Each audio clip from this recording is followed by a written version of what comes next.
UP के स्कूलों में अब मुगलों का इतिहास नहीं पढ़ाया जाएगा। यूपी बोर्ड और सीबीएसई बोर्ड के सिलेबस में बड़ा बदलाव किया गया है। एनसीईआरटी ने इंटरमीडिएट के इतिहास की किताब से मुगल दरबार पाठ को हटा दिया है।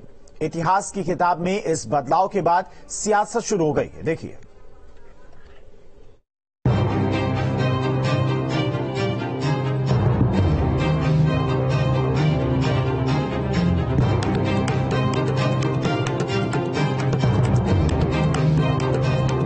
यूपी बोर्ड और सीबीएसई के सिलेबस में बड़ा बदलाव।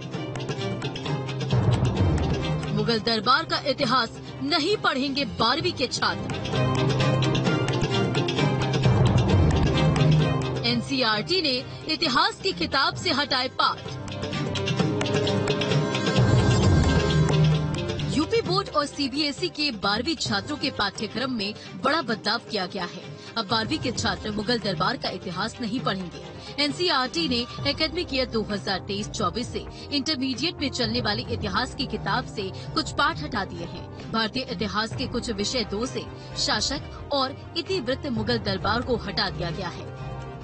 दरअसल 12वीं के छात्रों को अकबरनामा और बादशाहनामा, मुगल शासक और उनका साम्राज्य, पांडुलिपियों की रचना, रंगीन चित्र, आदर्श राज्य, राजधानियां और दरबार, पदवियां, उपहार और भेंट, शाही परिवार, शाही नौकरशाही, मुगल अभिजात वर्ग, सूचना तथा साम्राज्य, सीमाओं के परे, औपचारिक धर्म पर प्रश्न उठाना जैसे बिंदुओं को पढ़ाया जाता था।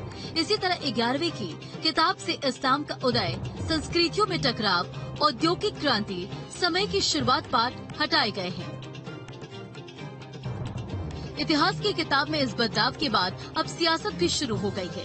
यूपी के डिप्टी सीएम केशव प्रसाद मौर्य ने कहा कि कांग्रेस की अगुवाई में झूठा इतिहास पढ़ाकर गुमराह किया जाता रहा है। चश्मा उतारना चाहिए। अब तुष्टीकरण की राजनीति, जातिवाद की राजनीति, परिवारवाद की राजनीति खत्म हो गई है, जिससे राष्ट्र का भला हो, जिससे आने वाली पीढ़ियों को अच्छी संस्कार, अच्छे शिक्षा की जरूरत थी, जिसे कांग्रेस की अगुवाई में इस देश के अंदर झूठा इतिहास पढ़ाया जाता था, बच्चों को गुमराह किया जाता था, उससे बाहर निकला। वेलकम करना चाहिए। आपके बच्चे भी अच्छी चीजें जानेंगे, हमारे बच्चे भी जानेंगे, देश के बच्चे जानेंगे। समाजवादी पार्टी तो इतिहास बदलने के मसले पर चुप कैसे बैठी। उसने सीधे तौर पर बीजेपी पर निशाना साधा और कहा कि मुगल काल का इतिहास मिटाना मुद्दा नहीं, बल्कि ये कदम 5 अप्रैल को सांसद घेराव का खौफ है। 2014 से ये बात सही है कि बीजेपी आरएसएस इस देश की पूरी शिक्षा व्यवस्था को उसका भगवा करने का काम कर रही है।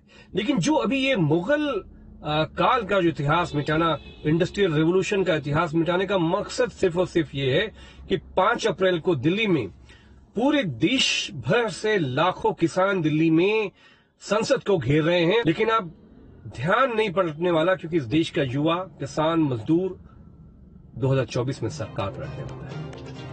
इससे पहले मुगलों के नाम पर रखे कई शहरों के नाम में भी बदलाव किए गए थे। अब एनसीईआरटी के इतिहास की किताब से मुगलों से जुड़ी बातों को हटाने पर सियासत फिर से गर्मा सकती है। विपक्षी पार्टियों को बीजेपी को घेरने का नया मुद्दा मिल सकता है। T news 16।